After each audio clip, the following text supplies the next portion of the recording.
Yeah, they hate when you elevate. They stacking up losses, I'm handing them out, yeah, I had to go delegate. It feel like I'm floating, I'm lost in the moment, I swear I could levitate. They never believed that I would really fly, I had to go demonstrate. I had to set them straight. They hate when you elevate, elevate, elevate. They hate when you elevate, elevate, elevate. They hate when you elevate. Welcome to the Canopy Podcast, Plant Passion and the Importance of Good Soil with our friend here, Doug Dalton, owner of Lumbre Farms. Thanks for having me. Appreciate it. Of course. Thank you for coming on. Could you tell our audience a little bit more about yourself? My name's Doug Dalton. I'm the owner-operator of Lumbre Farms and the Funky Chile Dispo. We're out of Tularosa and La Luz, New Mexico, which is kind of south-central part of the state. Born and raised here in New Mexico my whole life. Family's been here for forever. We've got some native blood in Hondo Valley that have been there for 180 years. It's kind of cool, be the local kid and be able to build something like we've done. Thank you for coming on, man. Appreciate it. It's a good little trip from Tularosa. How is Tularosa? It's good. It's beautiful. It's kind of a unique little place. Old farmland. It's been there for a long time and it's fed by some very, very old acequias, essentially by the Spanish. And I'm the mayordomo for one of the acequias. And mayordomo means water boss in Spanish. And it's the Rosalito acequia. And it's pretty unique. That's what makes our farm unique is we're able to harvest some spring water from the Sierra Blanca mountains up there. The snow melt off, fields our aquifers, and we feed the farm with the springs that are there. Our right's pretty unique. It's a pre-state water right. It was established before the states were actually set up. It's a pretty awesome little place. A little gem nestled in there, huh? Yeah, absolutely. Yeah. The farm has 80 apple trees on it. Wow. It has an old apple orchard on it too, and they're really stapled for growing organic alfalfa and chili. And we do the same thing. Would you say the importance of having a variety of plant life within a farm? For us, it's unique. That's kind of the problem that I'm seeing with a lot of farms that are popping up. Taking these beautiful old farms, they're leveling them down, they're pouring concrete, they're putting up greenhouses, they're playing tables, they're using the cocoa and the salts. And don't get me wrong, that's been the staple way of growing cannabis for a long time. But realistically, I believe the further old methods are even better. Trying to get back to native soils. New Mexico is so unique. We grow some of the best chili in the world. And why is that? Cannabis plant is pretty close to the chili plant, the tomato plant. Why not kind of chase that same mentality? If we grow really good chili, why can't we not grow really good cannabis in our native soils? What I've found is doing some supplemental stuff on your soil, adding some carbon nutrients, some good nitrogen like rabbit manure. We have 24 rabbits on the farm. They produce rabbit manure for us like crazy. We implement that and it's a real good nitrogen that you can put in that doesn't burn your plants whenever you add it. Doing those little things and allowing those plants to actually access the clay is what I believe it holds so much mineral in it. That's what we're lacking. We can chase specifics in the labs and we can say, oh, we need nitrogen, we need potassium, we need magnesium. What else are we missing that the soil actually provides? Whenever you actually look into living soil, there are billions and billions of living organisms inside of that soil sample. What are we missing that the plant needs that those things provide? Pretty cool to be able to chase something different than everybody else. How long have you been growing? I grew my first plant when I was 16. The typical put it in the old shelf and my mom found it, told me I wasn't allowed to do that because she was a nurse. It was one of those things. If you were into the cannabis realm, you had to deal with essentially the black market, right? Back then, cartel was involved with a lot of that. In order to be able to provide cannabis for yourself or your friends or whatever, you had to deal with people like that. It was fine and dandy at first. I was a young kid. The further it got into it, the cartels got real bad in Mexico. Fighting started happening. Well, that leaked over onto our side. And actually ended up losing a really good friend over the drug business. There's a better way that we can do this, and we can grow our own. It's a plant. I grow tomatoes with my mom all the time. I grow sunflowers and all kinds of beautiful things. Why can't we grow this plant, right? I was lucky enough to have a real good buddy of mine, Jake Oga. He had some cool hippie friends in Las Vegas, New Mexico. We got to go up there and stay on their commune. I mean, these were families that were set up on large pieces of property and they each had a job and they grew food and they had big harvest parties every year and they would bring together all the things that they had grown and share with each other. And I mean, it was just this beautiful thing. Like a nomadic community. Oh, it was awesome. And studying with him, I also met this rogue cannabis grower up there. And I mean, this is old man with a big beard, looked like Santa Claus essentially, but he was just a guerrilla grower like you wouldn't believe on the side of the mountains in Las Vegas, New Mexico. And they would backpack water up there. Each plant would get one small drinking cup of water per plant. during droughts, during everything. And he grew some of the greasiest, gassiest smoke that I'd ever run into. I asked him, I said, how do you do this? And he says, the way that you're able to create a plant, you have to stress a plant. You have to put the plant through its natural stress environments. You know, whenever we grow indoor, and don't get me wrong on the indoor guys, okay, we grow in those specific things. We baby that thing the entire time. We nurture every little thing. Oh, little yellow leaf, more nitrogen. We just sit there and baby the plant, the perfect amount of temperature, the perfect humidity, the perfect everything all the time. Doing that, really, what kind of strength are you creating into a plant? Just like with us when we work out, right? Ooh. How do you create a bigger, meaner person? You put them through stresses. You have to tear muscle. You have to put load on bone. You have to do those things in order to create something that is special, right? Same thing with the cannabis plant.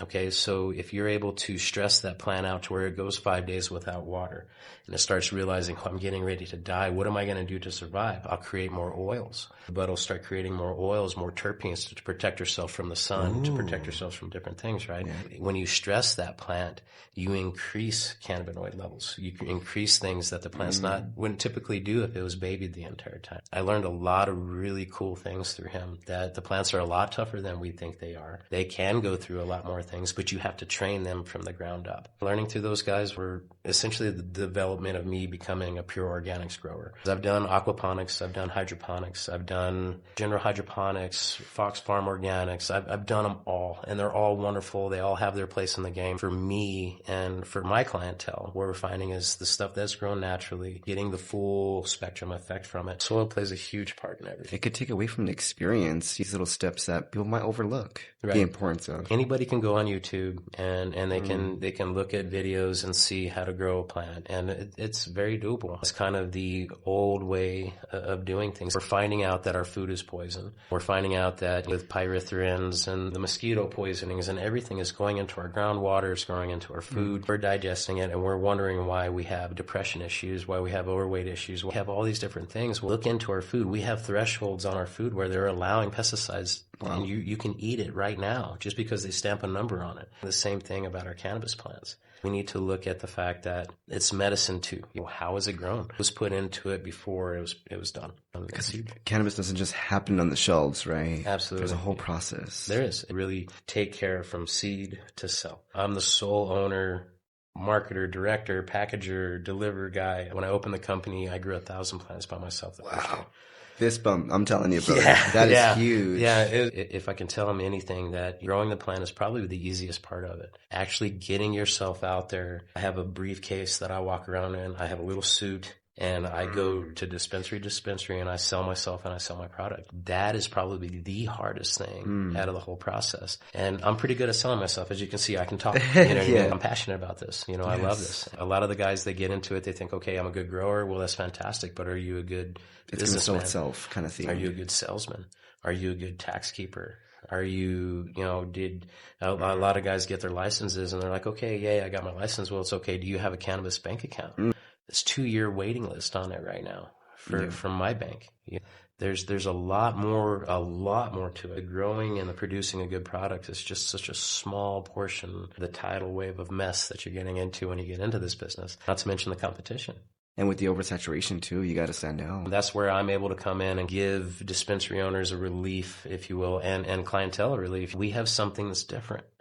A little bit different. Locally grown, it's grown with love, and it's different. It's a different product. It really, really is. And you actually experience what we're producing for people. Like my carts, for example, I have disposable carts. So I'm a full line processed guy. I use all local farmers quality. Donnie, he's the man. You know what I mean? If you're going to deal with it, you got to do it the best. We use natural terpene from our flower to infuse into our carts. We don't have the cotton candy, blueberry, tutti frutti flavoring out there. We've got Tularosa Sunrise flavor. Amen. That's it. It comes from my plant. That's what sets us apart. I'm not trying to fool anybody. I'm not trying to cover up anything. My flower speaks for itself. It's done good for us, man. I wouldn't be here today. We're on year 4 coming up, and we got a dispensary open that's starting to climb like crazy, and we're going, man.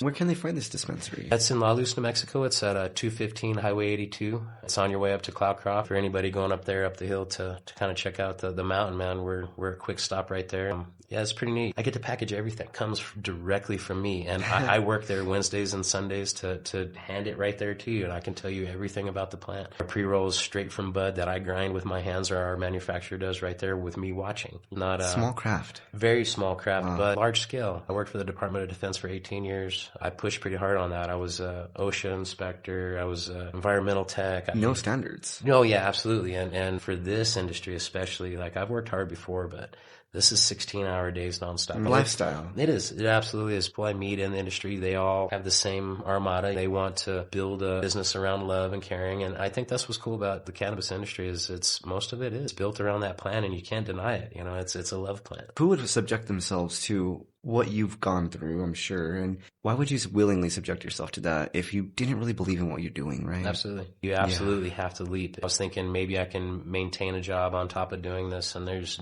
no way. No. There's absolutely no way. There's a lot of bureaucracy that's involved in this. There's a lot of politics that's involved in this. You got to be ready at all times. That's the typical business owner as it is, but you're talking about one of the most stringent businesses in the country, on top of one of the most tax businesses in the country, and try and maintain everything while staying legal, essentially, right, it's a lot. It really is. What inspired you to start Lumbre Farms? Essentially, it boils down to my dad. He was an Army vet, and his goofy butt fell off a tank while he was in there, and he busted his shoulder up pretty bad. Put him screws in his shoulder and to fix it all up. And, of course, the VA did their typical thing and fed him oxycodone and Vicodin and Tylenol 5 and got him hooked on the opioids. Throughout our childhood and stuff, with him being in his position with his job, you know, he couldn't smoke, but they fed him the opioids like crazy, right? So it kind of created a asshole of a person, if you will. As we grew older and cannabis kind of got influenced into us. You know, my uncles, which were both Border Patrol agents, if you can believe that, told him to get his cannabis medical card. Got his card, I opened up to him and told him that I was a user for a long time, and I've been growing a whole bunch of plants everywhere, you know. And that must have felt great. Oh yeah, it was. It was fantastic, you know, essentially new best friends, right? And my little brother too, you know, so. Am I just getting to know you? Yeah. It created this kind of this bond with us, you know, then, and we got something that we had in common. We opened up our own grow tents, and we built this room together on the back of the house and started growing our own smoke. And at that time we could where you could grow for other people. Okay. And increase your plant count, that kind of stuff. We started growing and we got popular. Our strains got popular, and it's really cool, man. It turned him into kind of a completely different person. You know, I watch him with my kids now, and I'm like, God, he's so nice. You know, what the hell? Yeah, I'm not complaining with at love. all. Yeah. Right. Absolutely. It's amazing how this plant can just unlock pieces of people that sometimes they don't even know that they have. Absolutely. Or capable of. Absolutely. It's really, really cool. I really didn't get to see it on the wholesale side. I deal with the dispensary owners, and I go to be able to actually sit in the dispensary and see patients coming in and telling me stories about how our OSO oil is healing skin cancer and stopping seizures for epilepsy. Wow. And man, that's really cool to see, because I come from a medical family in a medical field. Be able to see how bad and hear the stories of bad experiences with Western medicine and the pills, all the side effects that they're dealing with. And now they're kicking over to more natural healing, and they're doing better with it. To have people calling me and sending me text messages and it's working, thank you so much. And really a beautiful thing, man. It's awesome. You got to face your why every day. As a business owner, you're always going to have those days where you sit down and ask yourself why. You got payroll coming up. Are we going to make it? That kind of deal. You know, it's such a roller coaster, especially in production, because you have your harvest, then you have your null, then you have your harvest, then you have your lulls. You've got your 50K up, and then you're down 5,000. It's really crazy to see the way that it goes. But to have those people coming in and doing this, like, okay, I know exactly why I'm doing this. What do you believe most people misunderstand about soil when growing cannabis? I think realistically, they're looking for what is the cheapest way that I can produce this. As far as implement goes, if I can buy bulk fertilizers, part A, part B, part C, water when the schedule tells me to, I'll be able to grow a product. And that's fine. But right now, my guys are in my fields right now tilling soil and amending rabbit manure by hand, because we're a low impact soil, low till company. We're working hard to make sure that our soils are living and surviving and thriving, versus just pouring the next gallon of whatever the crap we're going to pour on top of it, and then throw it down into your sewers and to wherever it's going to go. We're sequestering spring water into our aquifers, and rotating it. I think soil's being overlooked. A lot of farms aren't really looking what's underneath their feet. They're walking into these beautiful places, and why not utilize what God's already given you right below your toes? It's right there for access. It's time, effort. What is the easiest, quickest way? It speaks for itself when people try your product, and the product that is easily manufactured or grown most affordably, I guess, and it speaks for itself. And so they're able to be like, okay, that's justifiable, the extra increase. It's nice to have people in the market that actually take pride in what they do, that can actually stand behind their product. That's what we do too. I've always held a little bit of a higher price line on our wholesale, and I get complaints about it all the time from my dispensary owners. They're like, dude, you're sun grown, you're outdoor. And I was like, well, technically I'm trying to eliminate the door factor from cannabis, right? That's what we're looking for, a good quality product. Just won an award from the Harvest Cup for Day of Flower for our Tropicana Cherry. And, I'm sure we competed against indoor, outdoor, all the doors. And when it all boils down to it is what is good smoke. I say to people all the time, I'm trying to take the door out of cannabis because mine go through all the doors.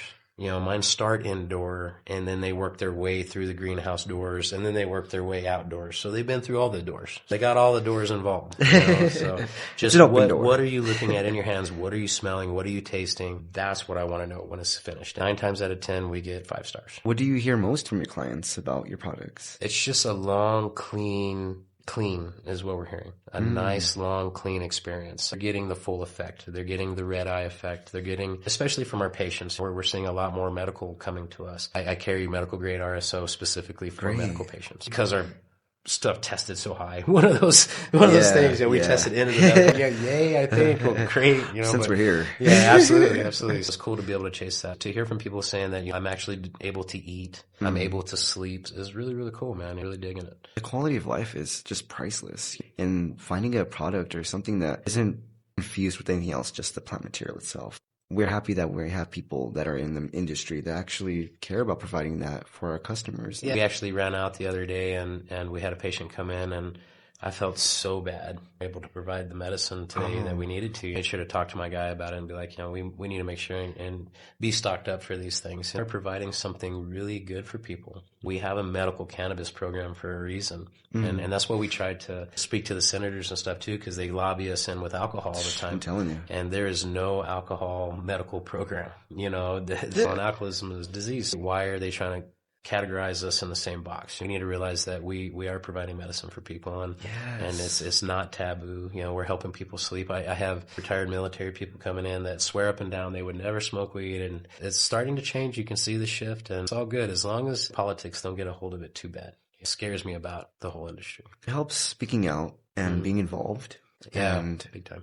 Shows like this, I'm really happy that we now have platforms locally that people can come on and share their expertise and personal opinions about their own experiences within the industry, because I feel like usually limited to a news article or a sensational article in the news. We're stuck, that's the thing. We're limited to how we can advertise.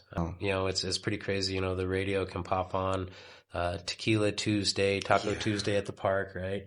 And that's completely, promote drinking and driving with your kids in bouncy houses. Like to try and put your radio advertisement that we have medical grade RSO oil or anything like that. Big taboo, no. Every time we try a social media, I had a wonderful Instagram account. I mean, my Instagram account was all real classical kind of music, real, very prettily done. I tried to make sure that it wasn't any kind of gangs banging vibes or anything like that. It got torn down. And I protested it and I got it back and then they tore it down again. It's a fight. And to lose something like that when you build a following and get people that really like what you're doing and then all of a sudden it just disappears, it's tough and it's hard to rebuild from that. But I'm in process, that's the nature of it. You just got to keep going and tackle the man if you can. There will always be tests of faith, right? Yeah, we've had them all. We had a fire. Oh wow. Yeah, we had a single wide burn down next to our grow. Oh wow. And melted a little bit on one of our greenhouses. We've been through it all, man. I could seriously write a book about it. You should. I definitely will. I think it's coming. I've actually had a couple of people request it. So, what notable challenges have you had to overcome that other new farmers might not expect? The growing of the plant's the easiest thing. The marketing yourself, marketing your product, the banking industry, all the logistics. I worked for the Department of Defense for 18 years and filled out less paperwork to drop a bomb than I did to grow a plant. And it's pretty crazy, the amount of taxes that are predicted to come, and already legislation's talking about all kinds of new rule changes. Let's just kind of let us do our thing for a while, let the businesses get established, and then start poking the beast a little bit. The biggest challenges for the new guys is definitely going to be all the logistics that goes with it. There's a lot more to it. You have to sell yourself in a very saturated industry, and it's tough. And you could have like the best product in the world, but if no one can see you. Absolutely. And you got to be able to put the face on. I've got a real good friend of mine that's one of the best growers that you can run into. This dude is a freaking animal, but he also, went to prison. He's got the tattoos all over. He doesn't present the salesman type. Whenever I walk in the door and I got my business suit on, I got my briefcase and everything, and everybody sees me, it's automatic smile. I throw my product, they see something that's classy, that's clean and ready to go. Automatic, hey, I might buy from this guy. Presentation matters. Presentation's everything. Yeah, absolutely. And not a lot of people have that, persona. It's tough for everybody. If you don't, find you a good salesman. I have a sales rep up here in Albuquerque, and she does fantastic for me. It's a matter of number one, realizing that there's more to it than just growing the plant. Cure factor is a huge thing too. You can grow it, but can you dry it? There's so much to it, brother. Wow. There really is, like my dry process, I go through a 21-day dry process, 60 on 60 degrees, 60% humidity, slow everything way down. A lot of people don't do that. They dry their smoke in 6 days and wonder why it tastes like alfalfa. There's just a lot to it. Presentation is everything. From yourself to your product to your final. You are a brand. People are always comparing you to other brands. And if you can always stand behind your product, you'll always be okay. But it takes you putting yourself out there a little bit more. You're doing it. Look at you. We're going, man. We've sold in over 92 dispensaries in the state now. Then with a new dispensary popping up on our own, we're really impressed with it. I'm happy with it. It's a cool little shack, man. It's nothing fancy. We took a 40-foot condense container and outfitted it out and turned it into a drive-through and a small walk-in. And I've learned a lot over the last 3 years as far as failures. Watching other dispensaries really just pour all their money into their infrastructure. They're buying banks and they're buying all these crazy buildings, and we're going to have the fanciest dispensary in the world. We're going to cater just like the fancy steakhouses. And it's like, oh, that's fine. But New Mexicans only maybe go to that steakhouse once a week, maybe once a month. We're able to keep our overhead low because we own the building. And with that, we serve that in our prices. Now I can give you some of the best smoke in the state and give you a damn good price on it. Never judge a book by its cover. What changes would you like to see in the cannabis farming space? Maybe a little more, I would say collaboration, but growers are hard-headed. They are. That's the hard part about it. Everybody's got their own way, their own product, and it's hard to get people to join forces essentially. But what we need to do is we all need to get together and make sure the legislation is spoken about. My good buddy Chad Lozano, shout out Chad. Hey. That guy is an animal. He's in Santa Fe all the time, grinding away. And that's why it's so serious. It really is. I got to go with him last year, and we saved the drive-through dispensaries. Wow! And we we need people to be there. It was 5 of us, and without the 5 of us there, we would have lost the vote. We all, as an industry, need to get together and make sure that when these laws go to change, we're there to give our influence. If we don't, they're just going to make the decisions for their own, and a lot of them aren't educated. Like I said, they knock us into the alcohol category. All they need is a whisper. That's it. But if 100 of us whisper, that's a scream, that's a shout. That's what we need in order to make sure that we can survive as small businesses. And that's so doable because, come on, 5 out of how many billions or millions that we've earned? I mean, a lot of us benefit from it. So yeah, we just hit $1 billion this year. So last year in 2024 of taxable income. So there's obviously a base. There's a lot of money there, and the unfortunate part about money comes greed. So what legislation needs to look at and realize is that this is still small business. We're not raking in money hands over fist. We're trying to get established. We're trying to get started, and not to mention we're paying more taxes than any other industry out there. So, if that's the case, then, don't add more weight to us. We made that money. Allow us to keep making it with the small guys. That's what I keep trying to kind of preach to people. This was supposed to be built for small business in New Mexico. And whenever you really got into it, you realize, holy crap, it wasn't. We have to pay for software. We have to pay for the banking. We have to pay for licensing. Our licensing costs are crazy. Plant count costs are crazy. It's going to run me $17,000 this year to relicense my farm. We have no access or limited access to grants, any public cannot touch it. Cannot touch it. And that's the sad part about it too. I applied for for a soil grant sponsored by the state of New Mexico last year. This was a big improvement for our farm, for our apple farm, and for my chili farm. And because I was a cannabis owner, I did not qualify for it. I got all the way to the final step of signing, and then they asked me, "Oh, we found out that you have a cannabis farm as well." And I said, "Yes, ma'am, I do." I said, "Oh, well, you don't qualify for the grant." And they X'd me out of the grant. So even though they're unrelated. Unrelated at all. So we reapproached them again and said, "Okay, well, this is separate.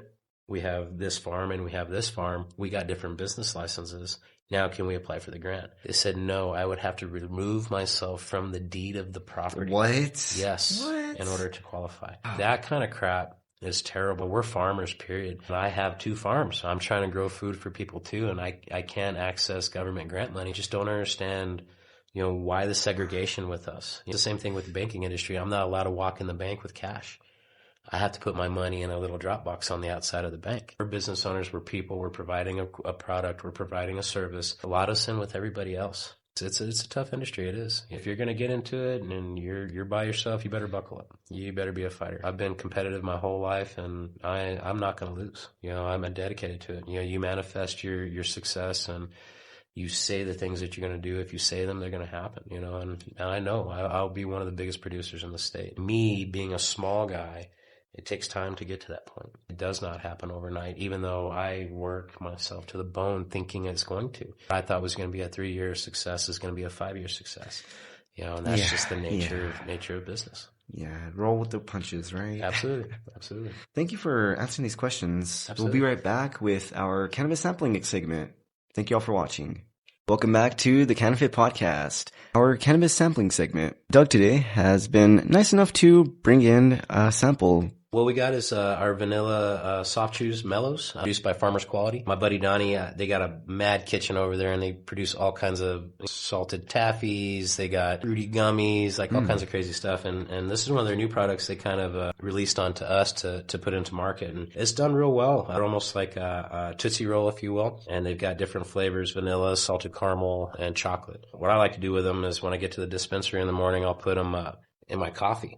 And really? Yeah, it makes a real good kind of a creamer. Okay, melts right into your coffee, picks up that vanilla kick or caramel kick, depending on what you want. And they're real good. And they got a nice soft chew to them. They're very strong. So you got to be careful with how it tastes. They are amazing. It's like a light taffy. That nice taffy vanilla chew to it. Where can customers pick this up? I don't know the other dispensaries that have it right now. We've got it on our shelves. Donnie's at Farmers Quality. Start asking your dispensary owners to pick them up and carry them because they are awesome and they taste fantastic. They're really good. The salted caramel ones are just as good too. And yeah, really nice hit. They're too good for their own good. Definitely. Pick these up at the Funky Chile on your way up to Cloudcroft, 215 Highway 82. Thank you, Doug. Those are delicious. Absolutely. Man. Pick them up, guys. Pick them up. They're good. Like I said, with a cup of coffee, you can't beat the dang things. How has your relationship grown over the years with cannabis? I've always had a true love for it, right? And a passion for it. Then there comes a little bit of bitterness with legalization. Okay. Beforehand, it was just, grow it. People would come to you, buy it and be happy and leave, and now there's so much paperwork and time and effort tied into that particular sell. A portion of me started to not like the industry too much. I love this plant so much, but it's such a pain in my butt in order to get to the final process, right? The testing and everything that's involved with it, the state certified scales and the recalibrations and paying the $500 to have them come and boop, boop, boop. Okay, it's good. I love watching motivational podcasts all the time. And one guy said, you have to learn to love to hate what you do in order to do what you love. Ooh. It hit me real hard. I hate having to do the paperwork, but if I learn to love to do it, then everything you'll love. That was a big thing for me. So I've learned to love my paperwork now. I feel like it's a big goal and accomplishment for me. The first 5 days of the month, I get all of my paperwork done. And if I'm done by day 5, I get to reward myself and say, all right, man, I kicked butt on that. I get to move on and actually get to do a little bit of farm work. And like I said, with seeing the patients come in and seeing the clients come in and really compliment everything that we're doing, that really builds it all back up. That makes everything worth it. The passion for the plant comes right back. The eagerness to get out there and and produce something new.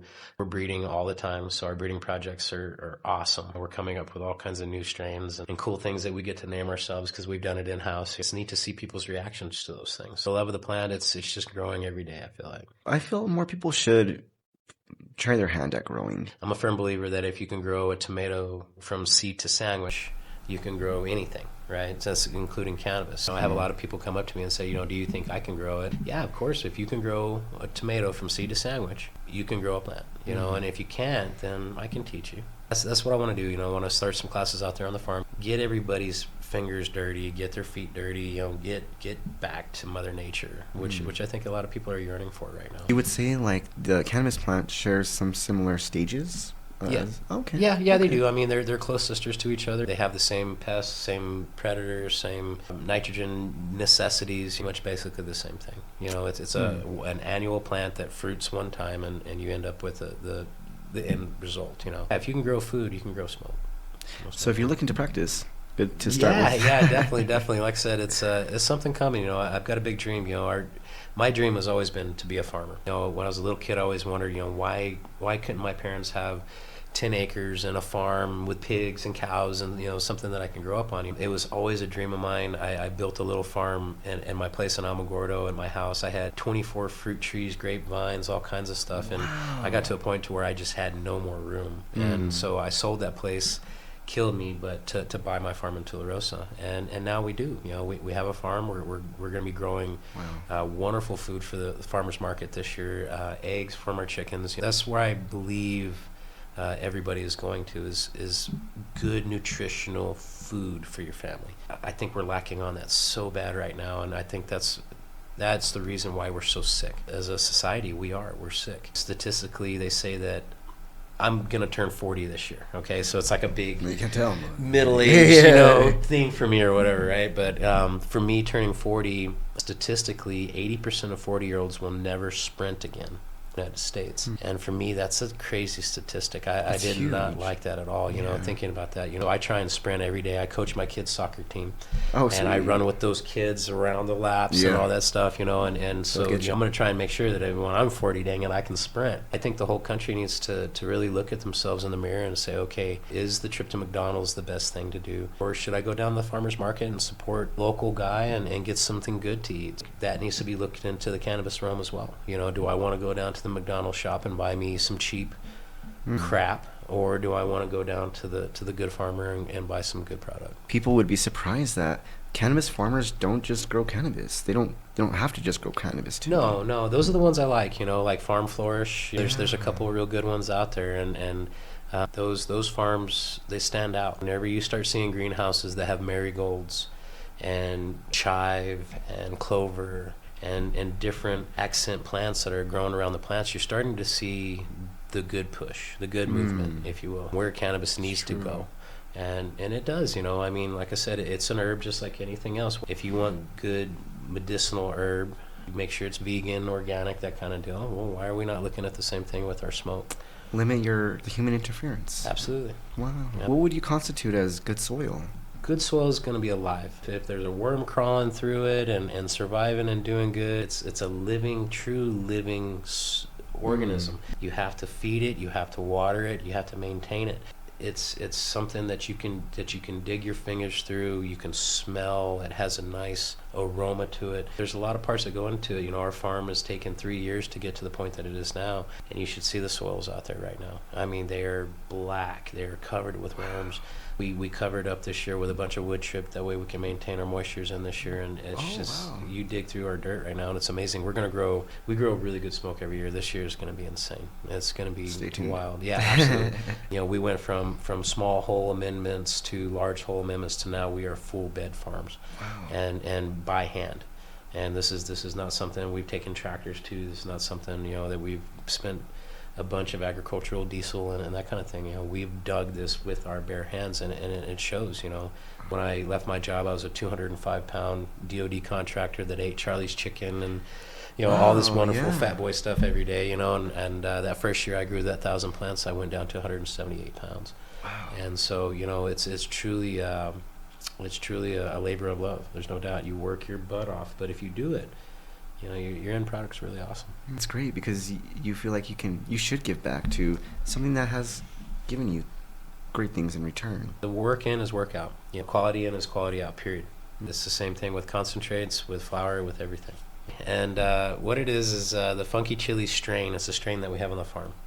And it's a breed that I bred. It's a pure Michigan cross with sensu bean. Ooh. And it's just so unique. I've never smelled cannabis like this before. You know, it's got a real peppery hit. It tested high in pepperine. And it's just a heavy, unique strain. And it really was a staple for that first year. We sold a whole lot of it. And one of my growers was the one that came up with the name for it. I'm like, it smells like chili. It's, you know, what are we going to call this? It's funky, you know. It's like, man. He's like, well, why don't we call it the Funky Chile? And I'm like, oh, dude, well, you nailed it. I was like, that's awesome. So, yeah, the first year we ran it, it tested at 31.5%. Wow. And it's just amazing smoke, you know. And normal percentage, guys, is around like 20, right? Yeah, so the percentage game, I got a big old fight on that too. So as far as I'm concerned, the state of New Mexico kind of got screwed up in the beginning. I found out that there's a plus or minus variance on what the labs are allowed to give on percentages, and a lot of the labs were bumping numbers. A lot of those 30 percenters that you were seeing in the beginning, the first couple of years, they're bogus. So the Funky Chile is open right yeah now? Yeah, so my partner Troy got together with me, and it's like, you know, wholesales are doing pretty good, but we're starting to see the trend go down, and it's getting a little tougher to compete with the bigger guys bringing in the really cheap pounds. We were dealing with the Oklahoma market at the time too, where they were bringing in the illegal weight. Really, enforcement hadn't really gone through, so it's like, all right, we need to make an executive decision on what we're going to do. And tell you what, I just won't pay myself for a year, and we'll spend every dollar that we got and see what we can do as far as doing a dispensary. But I want to do it budget friendly. I want to do it as cheap as I can, and try and get it knocked out. And through all the state inspections and new construction, it's a nightmare. But we got through it, and we opened up about 4 months ago. And it's been cool, man. It really has. You know, we went from our first month only making $3,000, you know, in sales, and then she's just steadily climbing right up. Word of mouth is getting out there real big for us right now, and people are just really liking that natural product. Yeah, the Funky Chile brand was created, and we ran with it, and you know, the logos are awesome. It matches right along with our farm and our brand, and it's gonna kick butt, man. We're hoping to open up a couple more of them if we can. Well, we look forward to our audience checking it out sometime. Yeah, absolutely, man. If you guys are ever in our part of town, you know, Tularosa or southern New Mexico, man, please come on out and come see me. I'm there on Wednesdays and Sundays, and you can get it straight from the farmer. You know, I package it. I do the whole 9 yards is done by us. So it's pretty cool. Well, thank you, Doug, for your time today. How could our audience find more about El Lumbre Farms? Well, you know, I'm on Facebook underneath my personal social media. I'm Doug Dalton. I'm pretty popular on that. All of our other social medias just got shut down within the last month and a half. Just the nature of the industry. We deal with it all the time. If you guys want to check out my Facebook page, I'm always putting up little things on it, trying to stay right underneath the algorithm, catching me, you know, kind of deal. It's a dance. It is. It's a ballet, man. There's no doubt about it. But new social medias are coming up. We've got our website for the Funky Chile. We've got a website for El Lumbre Farms as well. I can kind of get a base of what we do and you know, how we operate. So. Awesome. Thank you again for your time, brother. Thank you. I really appreciate it. We'll see you soon. They hate when you elevate, yeah. They hate when you elevate. They stacking up losses, I'm handing them out, yeah. I had to go delegate. It feel like I'm floating, I'm lost in the moment. I swear I could levitate. They never believed that I